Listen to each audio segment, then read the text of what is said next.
Dr. Marcus Chen had built a career most surgeons only dreamed about. For 2 decades, his name had been synonymous with excellence in cardiac surgery. In operating rooms across Boston, his hands had repaired tiny infant hearts no larger than walnuts, replaced valves in elderly patients who were considered too fragile for surgery, and pioneered techniques that other surgeons studied in medical journals. Parents whispered his name in hospital corridors like a prayer. Colleagues spoke of him with reverence. Conferences in Tokyo, London, and Geneva had applauded his breakthroughs. If medicine had a pantheon, Marcus Chen belonged in it. But on a cold December morning in 2023, sitting in his daughter's hospital room, Marcus Chen was not a surgeon, not a savior, not a man with the power to reverse despair. He was just a father, broken, terrified, and helpless. His 8-year-old daughter, Emma, lay before him, her frail chest rising and falling in uneven rhythms, her eyes half-lidded as machines hummed and beeped with relentless indifference. He had saved thousands of lives, yet the one life that mattered most was slipping away in front of him, untouched by all the knowledge, skill, and brilliance he possessed. Emma's condition had baffled every specialist. Neurologists, cardiologists, infectious disease experts, genetic counselors, each had pored over her case, ordered endless tests, and prescribed treatments that promised hope but delivered nothing. Marcus had exhausted every protocol, drained every ounce of his savings, and pursued every experimental approach he could find. Yet Emma continued to deteriorate, trapped in a body that betrayed her day by day. The cruel irony was not lost on him. The surgeon celebrated for repairing the most intricate cardiac defects was powerless to mend the silent damage consuming his daughter's brain. He could open a chest cavity and rebuild a failing heart, but he could not stop the seizures that stole Emma's laughter, her movement, her very essence. He could give hope to strangers but not to his own child. He whispered desperate prayers into the antiseptic silence, words he never thought he would utter. Marcus had been trained to believe in science, data, and methodical reasoning. Yet in the stillness of that hospital room, he pleaded with heaven for something medicine could not deliver, a miracle. What he didn't know, what no one in that hospital could possibly imagine, was that in just 47 days, a barefoot homeless boy with dirt under his fingernails and wisdom in his eyes would walk into Massachusetts General Hospital and accomplish what the world's most advanced doctors and machines had failed to achieve. That boy's name was David. He slept in subway tunnels. He survived on discarded scraps from restaurant dumpsters. He owned nothing but a battered notebook and a mind that saw the world differently. And when he laid eyes on Emma Chen, he would see in 5 minutes what the best-trained physicians had missed after hundreds of hours. That moment, when the impossible walked through the hospital doors, would not just change Emma's fate. It would shatter Marcus's deepest beliefs about medicine, healing, and the very nature of miracles. But to understand the magnitude of that moment, you need to know who Marcus Chen was before his world came undone. At 42, Marcus had reached the summit of his profession. His corner office on the 15th floor of Boston Medical Center overlooked the Charles River, the sunlight catching polished plaques and framed photographs of him shaking hands with politicians, celebrities, and medical pioneers. The walls displayed awards too numerous to count: Surgeon of the Year, Innovator in Pediatric Cardiology, Distinguished Lecturer. Yet if you asked him, his proudest achievement was the small apartment in Chinatown where his parents had raised him. Wei and Li Chen had sacrificed everything for their son. Wei worked 16-hour shifts in a restaurant kitchen, his hands scarred and burned from boiling oil and sharp knives. Li cleaned office buildings at night after long days bent over sewing machines in a textile factory. Their English was broken, their pockets nearly always empty, but their dream was unshakable, that their son would climb higher than they ever could. Marcus had devoured medical textbooks like other children devoured comic books. Every page studied, every late-night hour of learning, was an unspoken thank you to the parents who poured their youth into his future. "You save lives now, Marcus," his father had whispered through tears at his medical school graduation. "You make something beautiful from all our hard work." And Marcus had done exactly that. He rose through the medical ranks like a comet, each surgery a triumph, each headline another reminder of how far he had come from Chinatown's cramped apartments. In those years, he believed life had given him everything. especially when he met Sarah. She was a pediatric nurse whose compassion for children could melt the hardest heart. Marcus fell in love not just with her laughter but with the way sick children reached for her hand as though she carried light itself. Their wedding was featured in Boston Magazine, the brilliant surgeon and the beloved nurse, the fairy tale couple whose lives were dedicated to healing. When Emma was born in 2015, Marcus thought his story had reached perfect symmetry: a successful career, a loving wife, a daughter to carry forward their dreams. For 3 months, Emma was perfect. Marcus would hold her against his chest, feeling her heartbeat sync with his own, whispering promises of all the wonders he would show her. He imagined teaching her about medicine, guiding her through anatomy models, showing her the satisfaction of saving lives. But at 4 months, the cracks began to appear. Emma stopped hitting milestones. She wouldn't track objects, wouldn't smile at familiar faces, wouldn't reach for toys. Doctors dismissed it as parental worry. Sarah's instincts told her otherwise. And so began the descent, a journey that would strip Marcus of certainty, of control, of the very identity he had built his life upon. As Emma's first birthday came and went, the milestones other children achieved effortlessly remained cruelly out of reach. She could not sit up, roll over, or even hold her head steady. Each missed moment was like a silent verdict that screamed louder than any medical chart: something was terribly, irrevocably wrong. Marcus responded the only way he knew how, by turning his life into a war room. His home office transformed into a battlefield against the unknown. Research papers were pinned across the walls, contact numbers of international specialists scrawled on sticky notes, charts and graphs taped beside Emma's photos. Spreadsheets filled with trial medications, therapy sessions, and seizure logs lined his desk. It looked less like a family home and more like the command center of a man at war with an invisible enemy.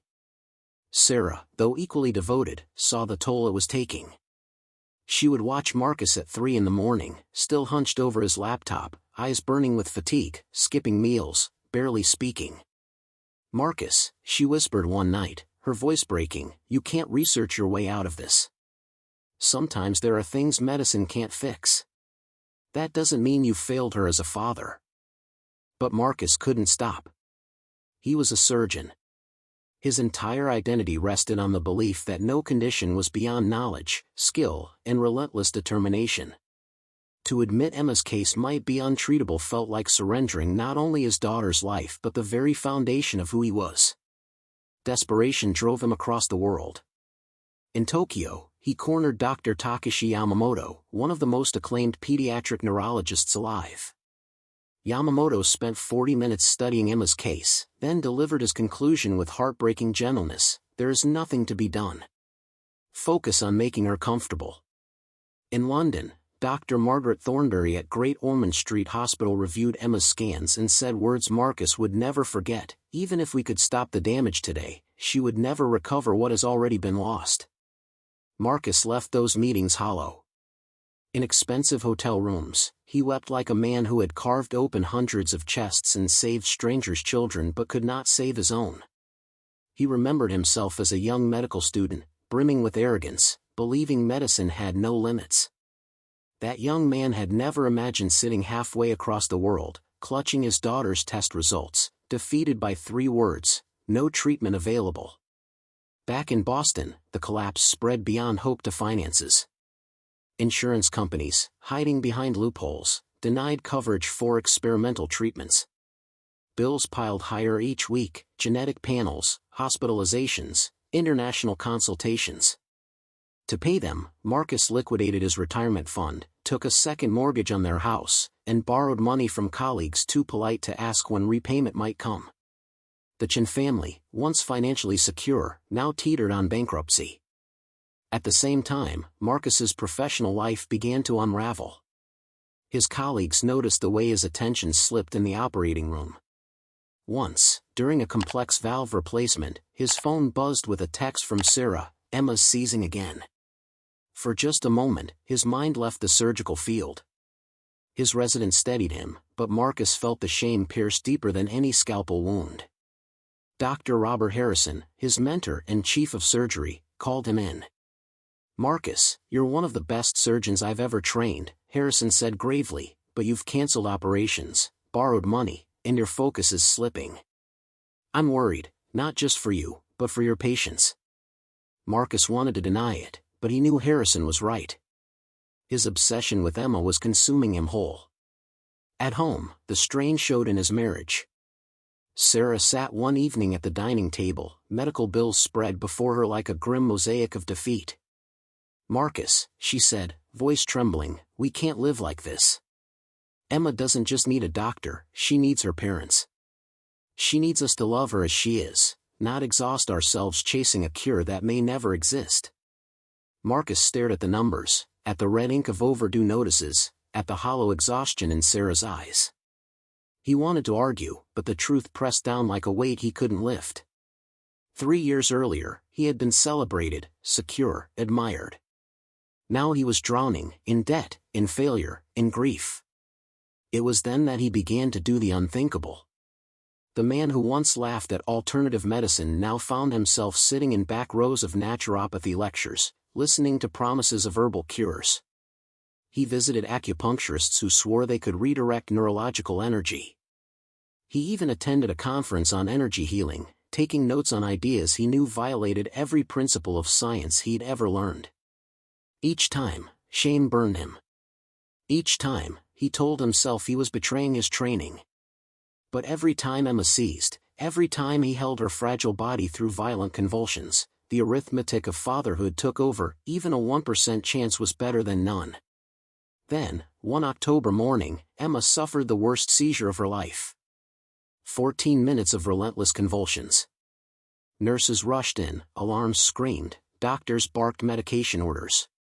When it ended, Emma was weaker than ever, unable to meet Marcus's eyes, unable to move the way she had just days earlier.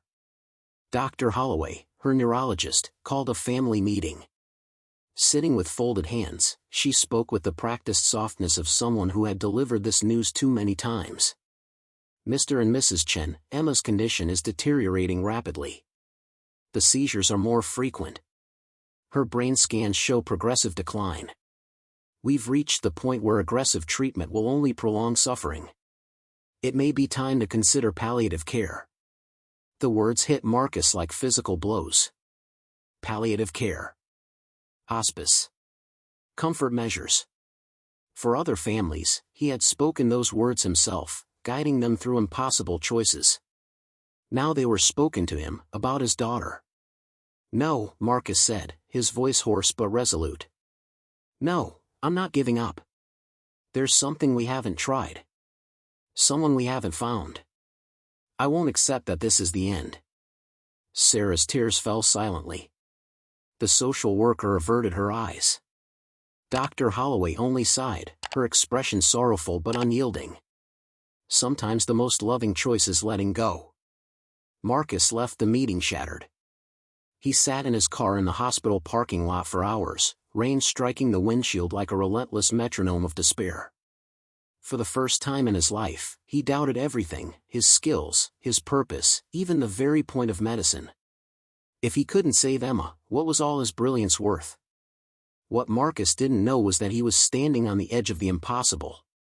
Because in 37 days, a boy who had never stepped foot in medical school would walk into Massachusetts General Hospital and see what none of them could.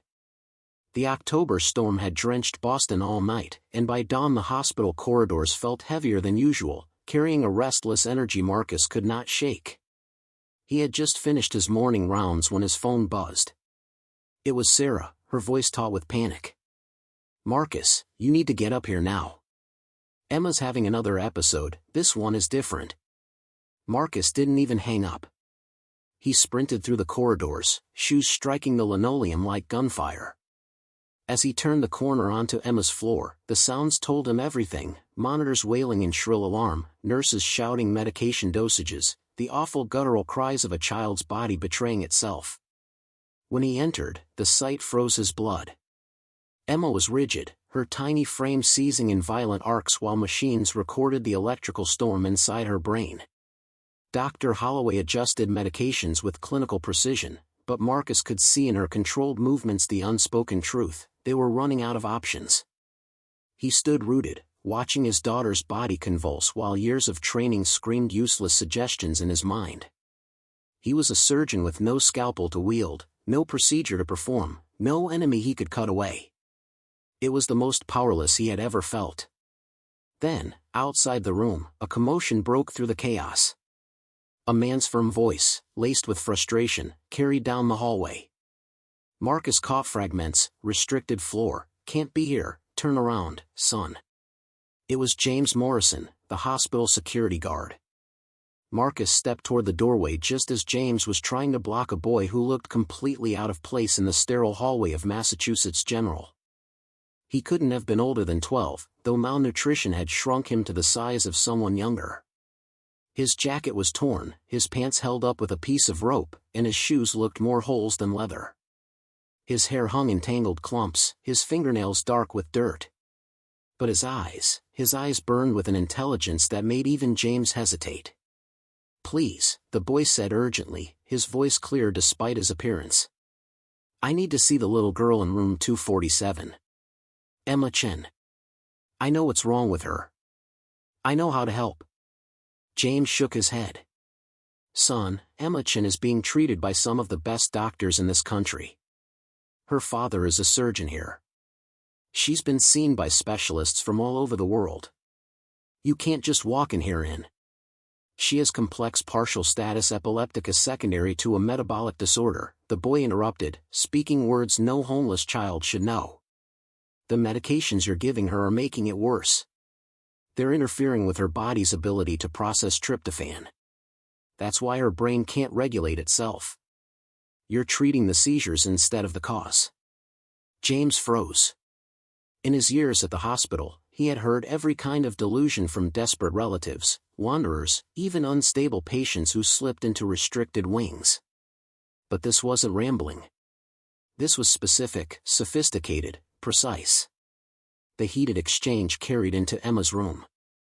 Marcus stepped into the hallway, surgical authority in his voice. "What's going on here?" James turned, uncertain.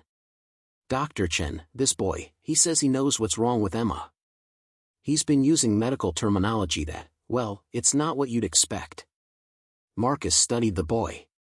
He looked every bit the street child he clearly was, ragged, filthy, thin, but the eyes staring back at him were steady, unflinching, and too sharp to dismiss. "Dr. Chen," the boy said respectfully, "my name is David. I know how this looks, some homeless kid claiming to know more than experts. But I've read your daughter's symptoms in her face. The medications, phenytoin, levetiracetam, they're blocking the enzymatic pathway she needs to metabolize amino acids. That's why the seizures won't stop. You're shutting down the very chemistry her brain is starving for." Marcus's training screamed to reject the claim. Years of medical hierarchy warned him this was impossible. Yet the father in him, the desperate man who had watched every expert fail, could not ignore the clarity in David's words. "How do you know these things?" Marcus asked cautiously, his voice caught between suspicion and curiosity. David's expression tightened, pain flickering in his eyes. "Because I've lived it.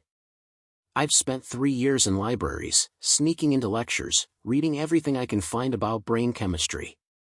My sister, she had the same seizures. I know what killed her. And I see the same signs in Emma." The words cut through Marcus like a scalpel. His mind resisted, but his heart whispered, what if he's right? Before anyone could object further, Emma's convulsions began to ease. The monitors that had screamed for nearly 20 minutes gradually steadied.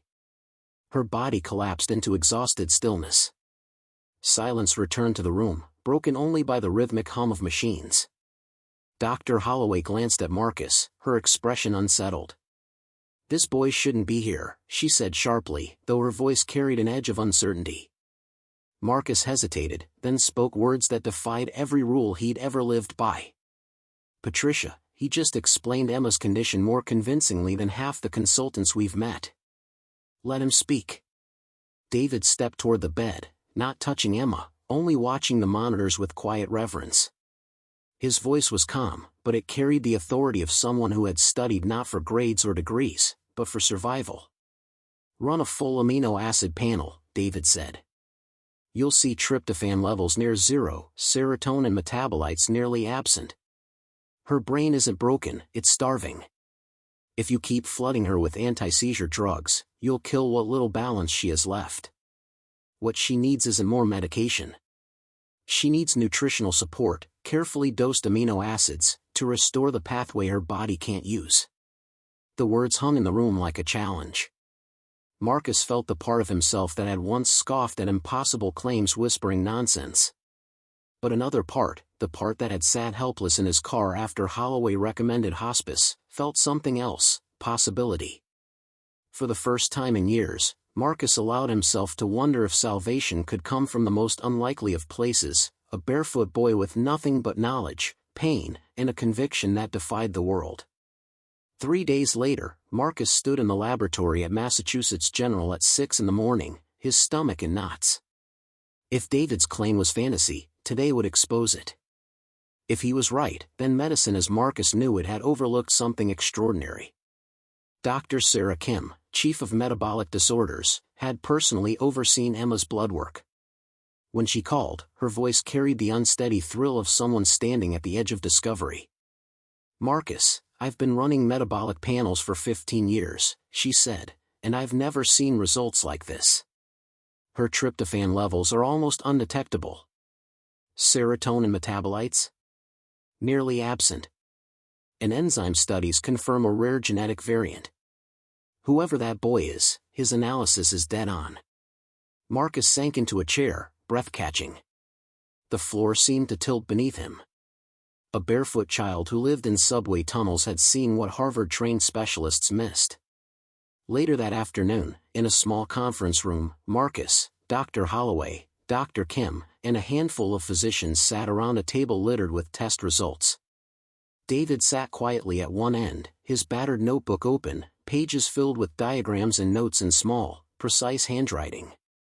"The treatment is straightforward," David explained, his voice steady. "Supplement L-tryptophan and 5-HTP in carefully monitored doses. Support enzymatic pathways with cofactors, vitamin B6, magnesium. Time the supplements with meals for optimal absorption. No more anticonvulsants that block the very chemistry she needs." The physicians exchanged wary glances. It was radical, untested, and proposed by a boy with no medical degree. But the evidence on paper, the metabolic crash in Emma's labs, was undeniable.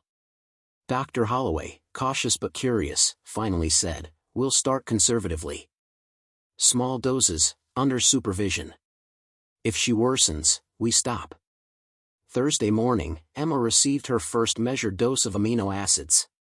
The team monitored vitals obsessively, bracing for seizures, allergic responses, or further decline. Marcus stood by her bed, his heart pounding harder than in any surgery he had ever performed. Hours passed. Then something unthinkable happened. Emma went an entire day without a seizure. At first, the staff chalked it up to coincidence. But then the day became 2. 2 became 3. A week passed, Emma's first seizure-free week in more than 2 years. Even the most skeptical physicians could no longer dismiss what they were seeing. The changes, subtle at first, began to blossom. Emma's muscle tone improved. She held her head up longer, eyes tracking movement with focus Marcus hadn't seen since she was an infant. She began following Sarah's voice, her gaze locking on her mother's face with startling clarity.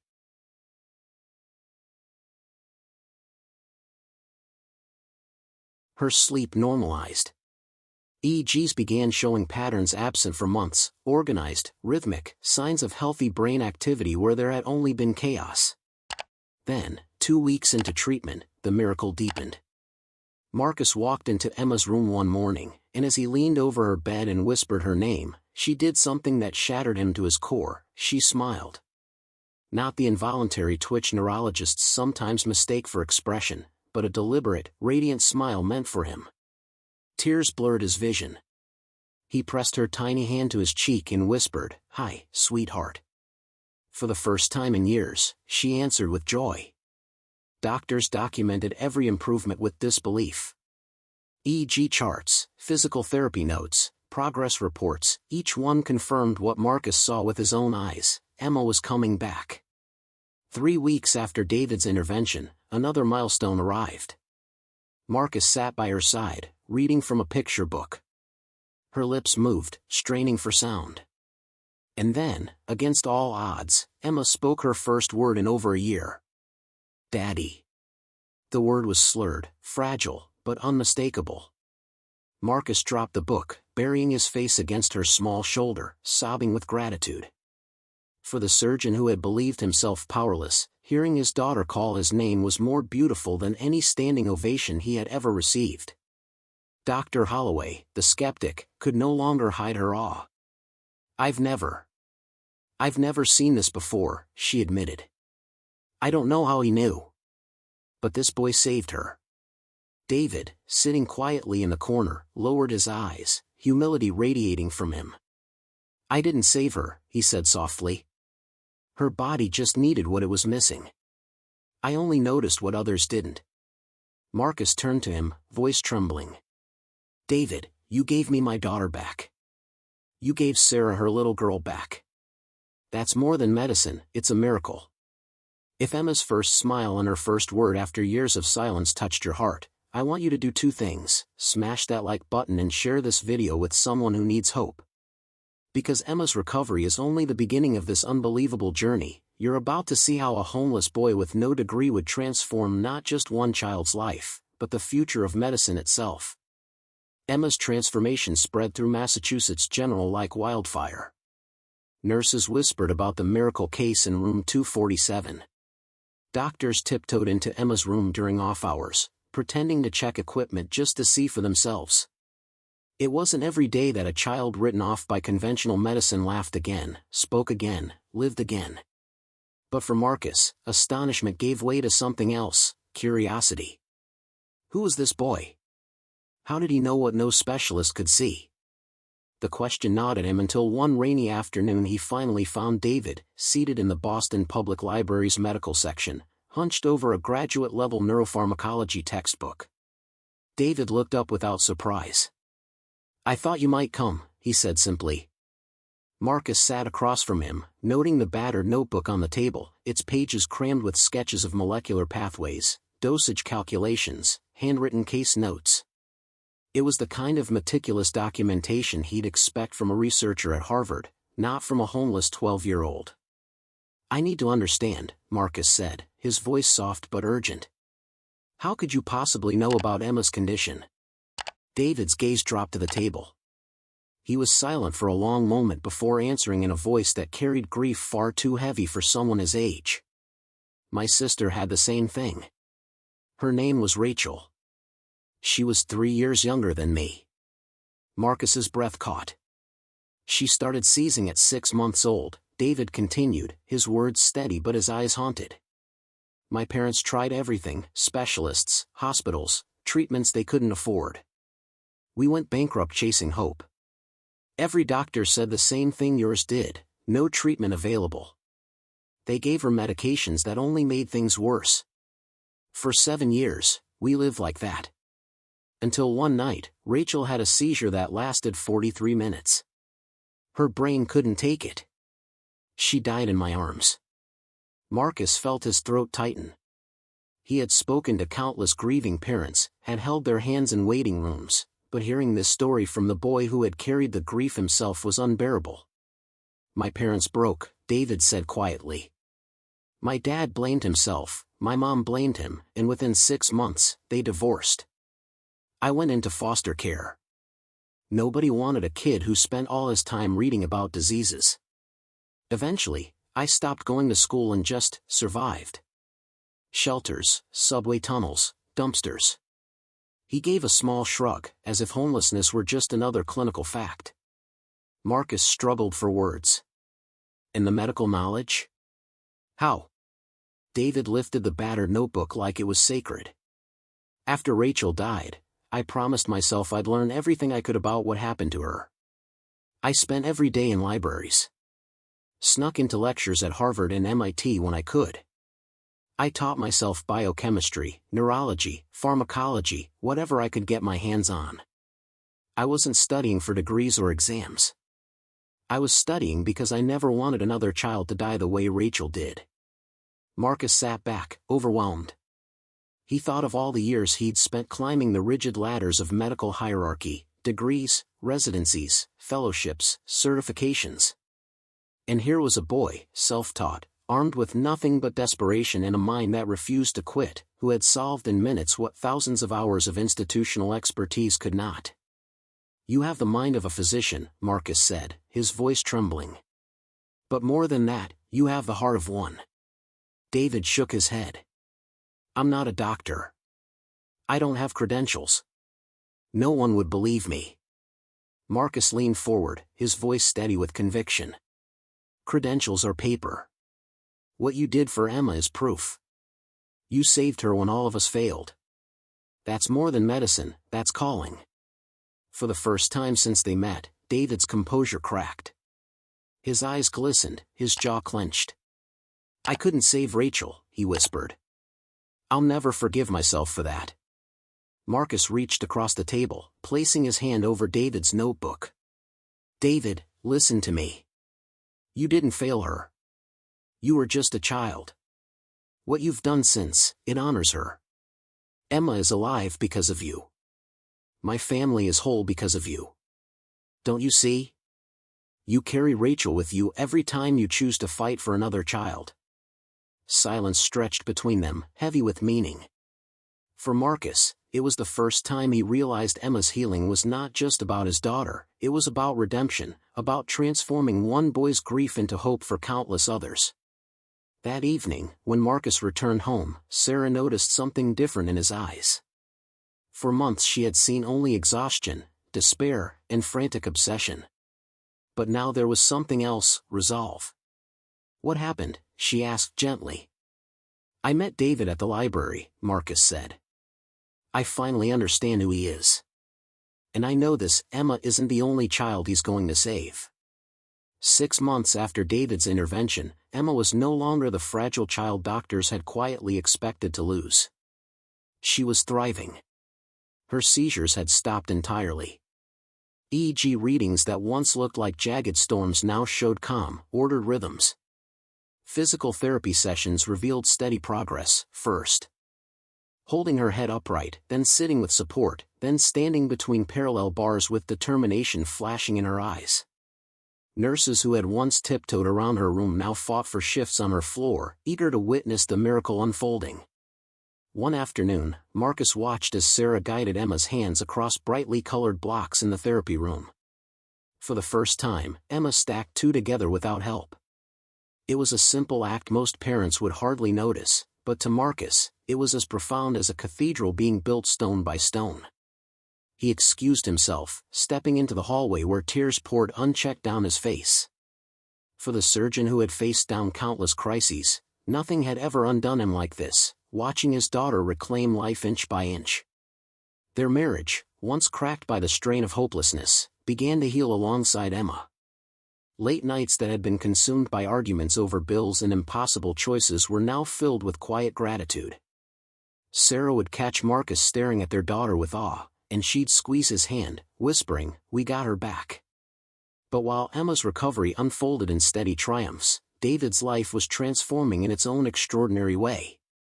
Marcus had made it his mission to ensure the boy's brilliance would not be lost to subway tunnels and library corners. He pulled every string, called every contact, and arranged for David to sit for formal academic evaluations. Professors who had examined thousands of students over decades found themselves humbled. His scores were astronomical, not just excellent, but record-shattering. His grasp of complex medical concepts rivaled graduate-level students. When he sat for the MCAT, the results stunned even Harvard, a 99th percentile performance, accompanied by an interview presence that left seasoned faculty speechless. During one session, a professor asked David about the ethical implications of experimental treatments. Instead of reciting a polished academic answer, David spoke from lived truth. When you've watched someone you love seize for 40 minutes straight, you learn quickly that ethics aren't abstract. They're about love and responsibility.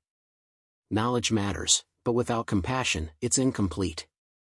faculty described him as the most remarkable applicant in 30 years. Harvard's dean of admissions personally called Marcus to share the decision. David would be offered a full scholarship covering tuition, housing, living expenses, even transition support to move from homelessness into academic life. The scholarship itself carried a beautiful symmetry. It was funded by families who had once been saved by Harvard-trained physicians. Now, their donations would invest in a boy who carried healing in his very being. Marcus never forgot the look on David's face when he told him. The boy who had once scavenged from dumpsters and studied under flickering library lights simply whispered, "Rachel would be proud." At the official Harvard welcome ceremony, Marcus and Sarah stood among families in fine suits and polished shoes, watching David, still humble, still shy, shake hands with deans and professors. To the crowd, he looked like an underdog prodigy, a story of triumph over impossible odds. But to Marcus, he was something far greater, the boy who had saved his daughter's life and redefined the meaning of medicine. One evening, after Emma had gone to bed, Marcus sat with Sarah in their living room, reflecting on all that had changed. "We almost lost everything," he said quietly. "But somehow, we've gained more than we ever dreamed." Sarah smiled softly. "Miracles don't come the way we expect, Marcus. Sometimes they come barefoot, with dirt under their fingernails, carrying wisdom the world refuses to see." Marcus nodded, remembering the moment he first saw David standing in that hospital hallway. He had thought him out of place then. Now he realized David had been exactly where he belonged. What began as a desperate fight for one child's survival blossomed into something far greater. Marcus and David knew Emma's recovery was not the end of their story, it was the beginning of a mission. Together, they launched the Future Healers Foundation, an organization dedicated to finding homeless and disadvantaged children with exceptional abilities and helping them access opportunities the world would otherwise deny them. The idea was simple but revolutionary. Brilliance exists everywhere, but too often it dies unseen in alleyways, shelters, and broken homes. With support, those hidden sparks could ignite into flames that change the world. In its first year, the foundation secured donations from former patients Marcus had once saved, philanthropists moved by David's story, and anonymous benefactors who saw in Emma's recovery proof that miracles were worth investing in. The funds provided scholarships, tutoring, housing assistance, and mentorship. Dozens of children who had once been written off as lost causes were suddenly thriving, writing essays that won state competitions, building robots in science fairs, being admitted to advanced academic programs. Marcus would often visit the children supported by the foundation. He'd kneel beside a boy in a tutoring session, or sit with a girl sketching medical diagrams, and he would see pieces of David in all of them, brilliance wrapped in pain, hope hidden beneath hardship. Each child reminded him that genius was never confined to privilege, it was waiting in the most unexpected places. 2 years after the night Marcus first met David, he sat on a park bench beside him, watching Emma play on equipment she could never have touched before. The air was filled with the squeals and laughter of children running free. Emma climbed to the top of a jungle gym and slid down, her face glowing with uninhibited joy. Marcus's eyes followed her, and his voice was low, almost reverent. "I spent 20 years believing medicine was about applying established knowledge to predictable problems. But healing is about seeing each patient as a unique individual whose story doesn't fit into neat categories." David, now a second-year student at Harvard Medical School, glanced at him with humility. "Healing comes from the intersection of knowledge and love. The doctors who treated Rachel were knowledgeable, but they didn't love her the way I did. You had all the love in the world for Emma, but you needed the knowledge I had to help her. Alone, neither was enough. Together, they were." The words struck Marcus with quiet force. For so long, he had believed medicine was purely about mastery of knowledge. But sitting beside this young man who had lived through the shadows of grief and still chosen to heal others, he understood a deeper truth: medicine without love is incomplete. "Before meeting you," Marcus admitted, "I would have dismissed a homeless boy claiming medical knowledge. I would have been blinded by his circumstances, too arrogant to see his capability. But Emma's recovery taught me something I'll carry for the rest of my life: wisdom can come from anywhere." When we judge people by appearance or status, we miss miracles standing right in front of us. The foundation continued to grow, expanding beyond education. Grants funded research into rare metabolic disorders, diseases so obscure and unprofitable that traditional medicine often ignored them. David worked alongside Harvard professors to develop diagnostic protocols. Inspired by his own unconventional methods, protocols that emphasized observation, pattern recognition, and humility alongside technology. Medical schools began taking notice, incorporating these approaches into training programs. Emma herself became a symbol of the Foundation's mission. At school, she thrived in ways once deemed impossible. Teachers marveled at her resilience. To Marcus and Sarah, every laugh, every new word, every sprint across the playground was a daily reminder of what love, knowledge, and faith could achieve when they converged in the right moment. Sometimes, Marcus would look at Emma playing, then at David studying beside him, and realize their lives had intertwined in ways no human could have scripted. His daughter's survival and David's destiny were threads woven into the same tapestry. "You know," Marcus said one evening as they prepared for another foundation fundraiser, "I used to think my legacy would be the surgeries I performed, the medical papers I wrote. But now I know, it's this. You, me, Emma, and the children we're helping. That's what matters most." David smiled faintly, clutching the same battered notebook he had carried since the streets. "Legacies aren't written in awards, Dr. Chen. They're written in lives." By 2027, the story of Emma Chen and the barefoot boy who saved her had traveled far beyond Boston. Newspapers ran features on the Future Healers Foundation. Medical journals cautiously examined David's unconventional methods, while television hosts invited Marcus and David to share their story. But despite the attention, both men remained focused not on fame, but on the quiet work of transforming lives. The foundation now supported hundreds of children across the country. Homeless teenagers were being placed into safe housing, paired with mentors, and guided into universities that once seemed unreachable. Rare disease research projects, funded by the foundation, began yielding discoveries that challenged conventional medicine. Diagnostic protocols inspired by David's insights were being piloted in hospitals from New York to Los Angeles, ensuring that no child's unique condition would be dismissed simply because it didn't fit textbook definitions.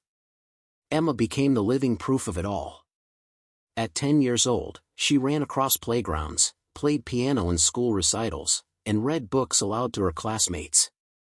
Every smile was a reminder that science and compassion together had rewritten her fate. For Marcus and Sarah, every ordinary moment with her felt like holy ground. One crisp autumn afternoon, Marcus and David returned to the same park bench where they had once watched Emma's laughter echo across the playground. She was older now, chasing other children through falling leaves, her joy infectious. Marcus leaned back, eyes following her, and whispered, "She was supposed to be gone by now. Every chart said so. Every prognosis said so. And yet here she is, running, laughing, alive." He turned to David, his voice thick with emotion. "I owe all of this to you." David shook his head. "You don't owe me anything. Rachel's story didn't end the way I wanted, but Emma's did. That's enough. Healing isn't about one person getting credit, it's about love and knowledge working together." Marcus studied him, realizing how extraordinary it was that a boy who once lived in subway tunnels had grown into a second-year Harvard medical student, carrying wisdom professors envied yet humility they could never match. "Before I met you," Marcus said softly, "I thought miracles were rare. Now I understand, they're everywhere. We just don't recognize them when they don't look the way we expect." David smiled faintly, watching Emma twirl in the leaves. "Miracles don't wear credentials. They don't come with polished shoes or prestigious titles. Sometimes they come barefoot, with dirt under their fingernails."